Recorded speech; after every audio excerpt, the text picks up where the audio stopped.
நீங்கள் பார்த்து கொண்டிருப்பது உங்கள் ஜாஷ்வா டிவி. சகல ஜனங்களுக்கும் நற்செய்தி.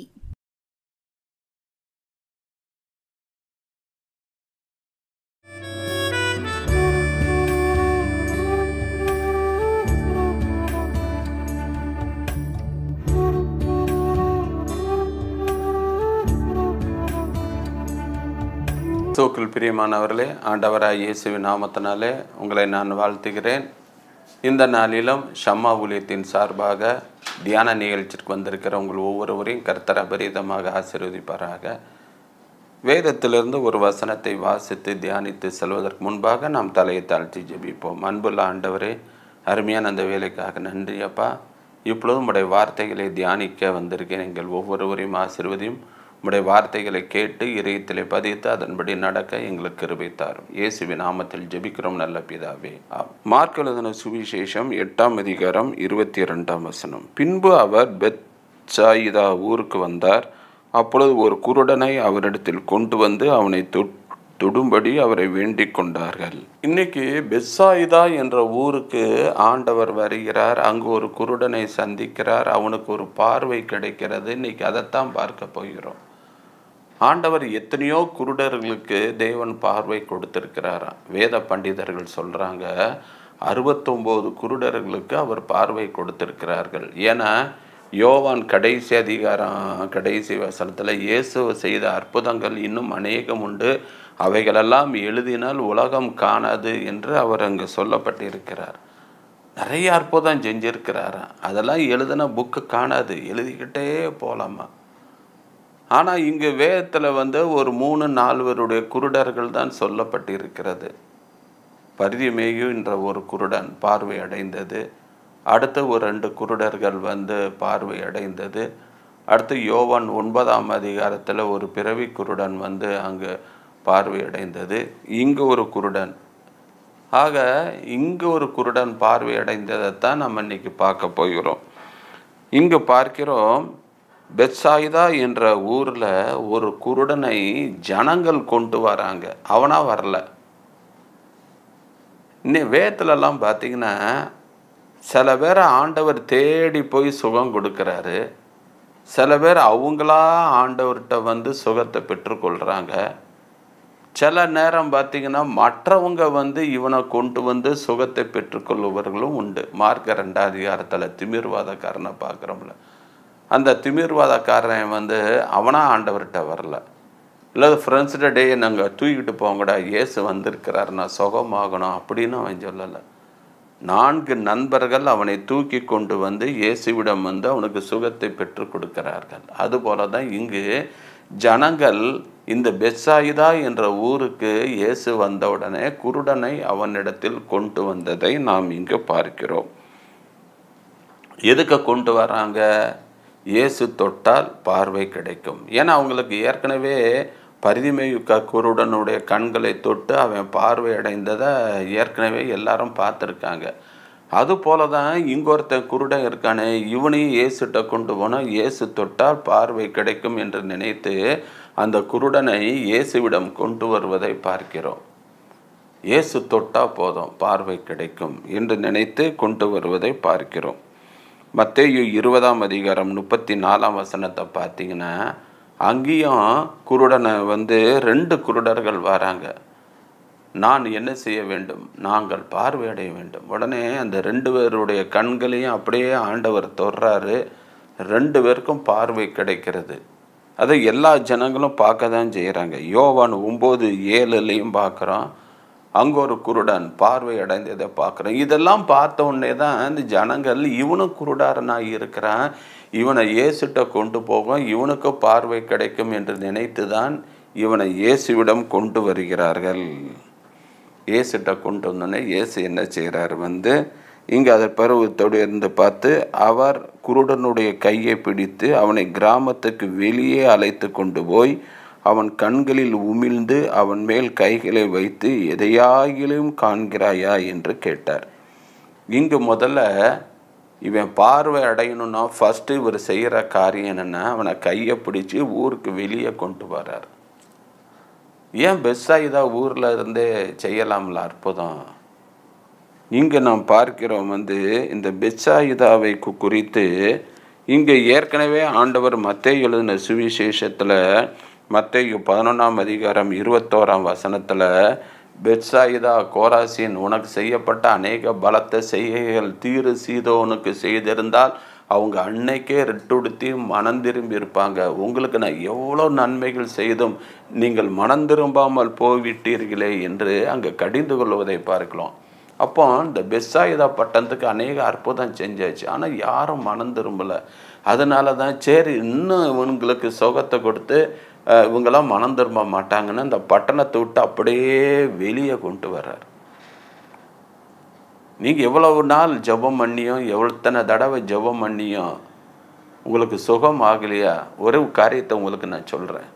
சில காரியத்தை விட்டு வெளியே வாங்க, சில ஃப்ரெண்ட்ஷிப்பை விட்டு வெளியே வாங்க, சில பேருடைய ஐக்கியத்தை விட்டு வெளியே வாங்க, சில நண்பர்கள் பிஸ்னஸை விட்டு வெளியே வாங்க. கர்த்தர் உங்களை ஆசீர்வதிப்பார். கிறிஸ்துவுக்குள் பிரியமானவர்களே, சரியான பார்வை இல்லை, தெளிவான பார்வை இல்லை. அதனால தான் இதுவரை யாரெல்லாம் வேண்டியவர்களோ இன்றைக்கி அவங்க வேண்டாதவர்களாக போய்விடுகிறார்கள். இதுவரை நன்மை செஞ்சவங்களாம் இன்றைக்கி ஆகாதவர்களாக போகிறாங்க. பார்வை சரியில்லை. இத்தனை வருஷம் நன்மை செஞ்சவன் தீமை செய்வானா? இதுவரை நன்மை செஞ்சவங்க நம்மளுக்கு தீமை செய்வாங்களா? அதெல்லாம் உணரலை. பார்த்தீங்களா? யார் பேச்சையோ கேட்டுக்கிட்டு பிரச்சனைகளை கொண்டு வராங்க. பார்த்தீங்களா? ஏன் இதுவரை அம்மா அப்பா உனக்கு நல்லா தானே இருந்தாங்க, இன்றைக்கி உங்களுக்கு ஆகாதவர்களாக போய்விட்டீங்களே. அம்மா அப்பாவை எதிர்த்து பேசுவது, அவங்களுக்கு மதிப்பு கொடுப்பது கிடையாது, அவங்கள்ட்ட சொல்லிட்டு போகிறது கிடையாது, அவங்கள கனப்படுத்துவது கிடையாது. அப்புறம் எனக்கு ஆசீர்வாதம் இல்லைன்னா எப்படி? உன் தகப்பனையும் உன் தாயையும் கனம் பண்ணு. இன்றைக்கி நிறைய வீட்டில் பாருங்கள், எல்லாம் பிளான் பண்ணிவிட்டு கடைசியில் நாளைக்கு நாங்கள் ஊருக்கு போகிறோம்.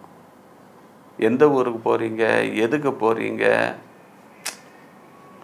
இன்றைக்கி அநேக வீட்டில் பாருங்கள், பிள்ளைகள் பேரண்ட்ஸை மதிப்பதே கிடையாது.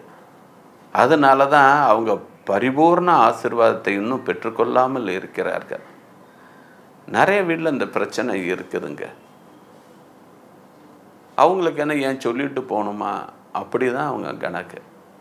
அவங்களா கூடி பேசிக்கிறாங்க, அவங்களா போய்க்கிறாங்க. எங்கே போகிறோம், ஏது போகிறோம், எப்போ வருவோம், என்ன செய்கிறோம், என்ன வாங்கிட்டு வந்தோம், அதெல்லாம் பேரண்ட்ஸ்க்கு சொல்வது கிடையாது.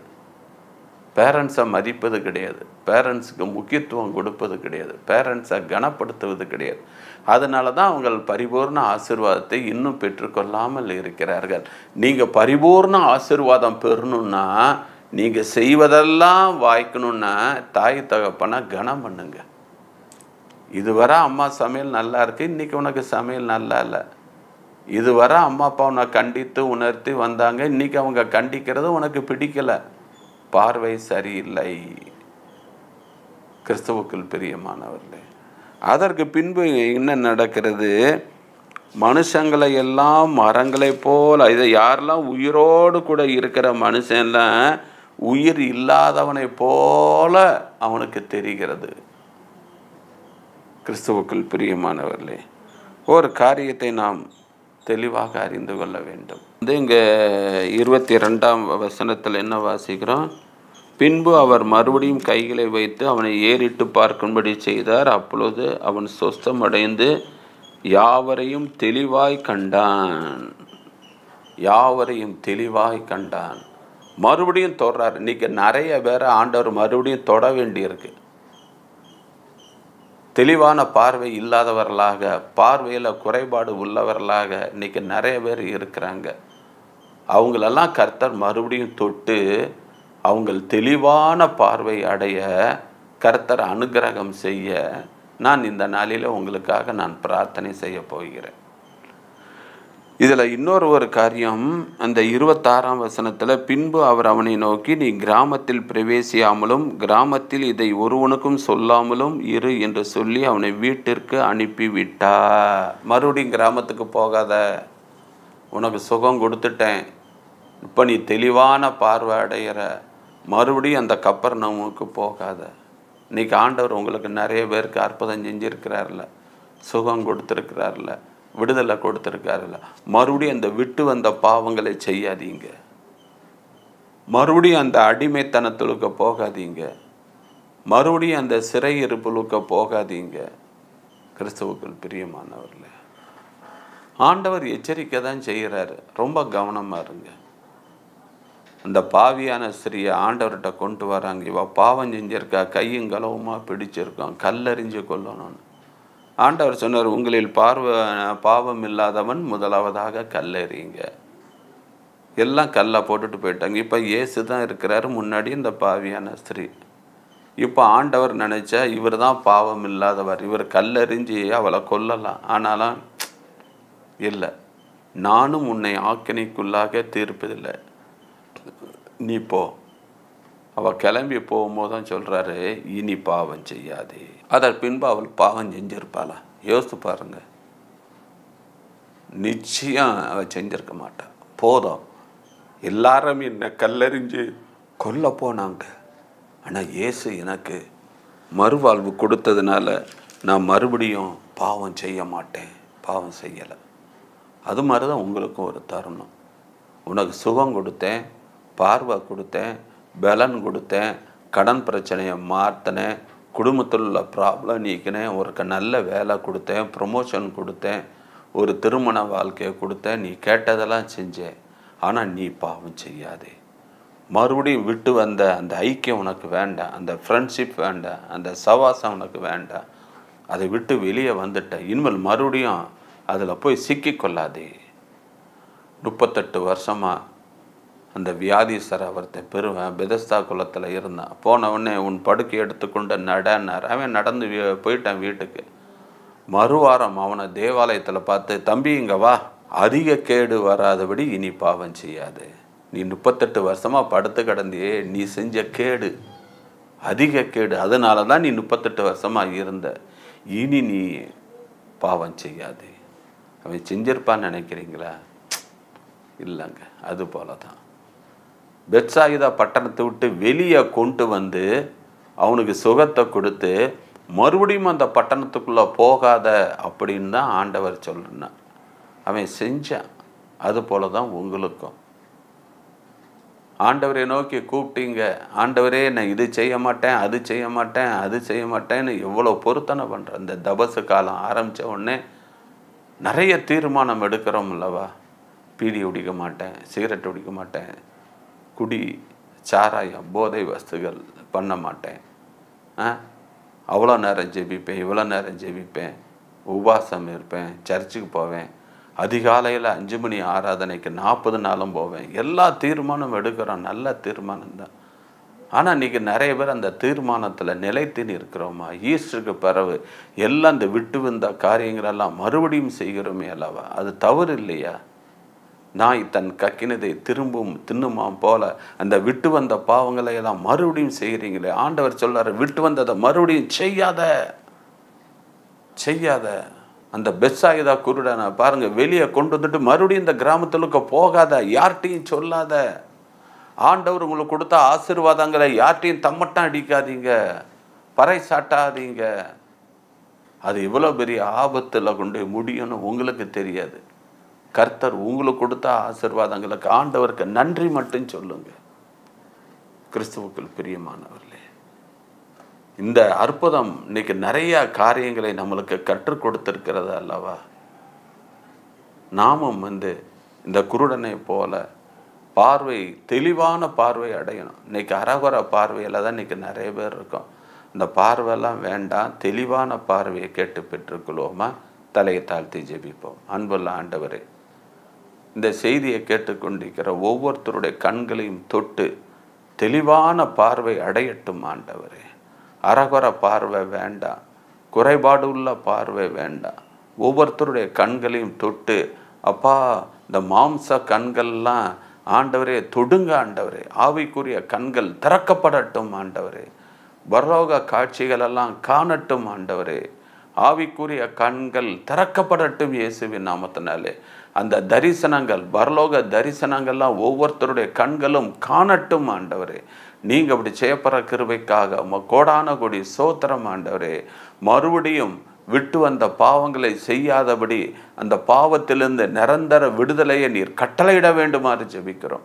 நீங்கள் அப்படி செய்யப்படுற கிருபைக்காக நன்றி. எங்களை தாழ்த்தி உம்முடைய கரத்தில் அர்ப்பணிக்கிறோம். இயேசுவின் நாமத்தில் ஜெபிக்கிறோம் நல்ல பிதாவே, ஆமென். கிறிஸ்துவுக்குள் பிரியமானவர்களே, இந்த செய்தி மிகவும் பிரயோஜனம் உள்ளதாக என்று நான் நினைக்கிறேன். உங்கள் ஜெபத் தேவைகளை எங்களுக்கு தெரியப்படுத்துங்கள். நாங்கள் உங்களுக்காக ஜெபிக்கிறோம். God bless you. God bless you.